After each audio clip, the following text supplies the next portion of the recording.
This indie game surprised everyone when it seemingly out of nowhere became one of the most critically acclaimed games of 2025. But is Blue Prince really worth its $30 price tag? Today, we're going to calculate the game's GGS and compare it to other games we've ranked to help decide if it's truly worth it. Blue Prince is a puzzle roguelike that was developed by Dogubomb and published by Raw Fury. The player is tasked with exploring a mansion where the room layout is ever-changing and is determined by a combination of RNG and player choice. Let's start with the most controversial step of the GGS process, which is calculating the game's value score. According to HowLongToBeat.com, most players will spend around 19.5 hours with the game, so at a purchase price of $29.99, that's an average of $1.54 per hour to play the game. Subtracting that cost per hour from 10 gives us the game's value score, an 8.46 out of 10. But keep in mind, that's only one metric. Next, let's talk about quality and review scores. I already mentioned that game critics love Blue Prince. Here's what Game Informer had to say.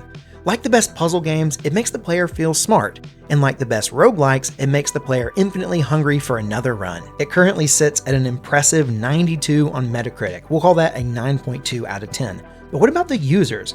Well, they seem to like the game, but not quite as much. One user, Razigal, notes that if you like puzzle games, you can spend some good hours here, but they also point out that after a while it gets very repetitive and that the critic score is totally overhyped. Blue Prince has a good but not great user score of 7.7 out of 10. And with all that data in, we can now calculate the Gaming Gig score, or GGS, for Blue Prince. We do that by simply averaging the value, critic, and user scores. After running the numbers, Blue Prince gets its official GGS an 8.45 out of 10. This is actually the first indie game to receive a GGS, but it comes in hot, landing at the number 2 spot, beating out Assassin's Creed Shadows, but falling below the co-op game Split Fiction. So I like to save my personal opinions for the end. Right now I've put a little over 7 hours into Blue Prince, and to be honest, I like the game a lot, but I'm not sure that it's going to resonate with everyone. You see, this is the kind of game where you're going to have to get out a pen and paper or create a Google Doc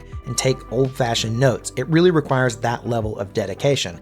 It's not lay back and chill, it's lean forward and be invested. $30 is not a horrible price at all for a video game, so if it seems up your alley, you're probably safe to go for it. But if you're not sure, you may want to just try the game on something like Game Pass or PlayStation Plus just to make sure it's really your thing before you buy it. Xbox provided me with a review code for PC Game Pass, and that's where I've been playing the game. And honestly, being able to try it and not necessarily own it works for me because I'll be honest, I'm not sure that I'm going to be able to see this game all the way through the end. I'm enjoying it, but it's really a brain melter.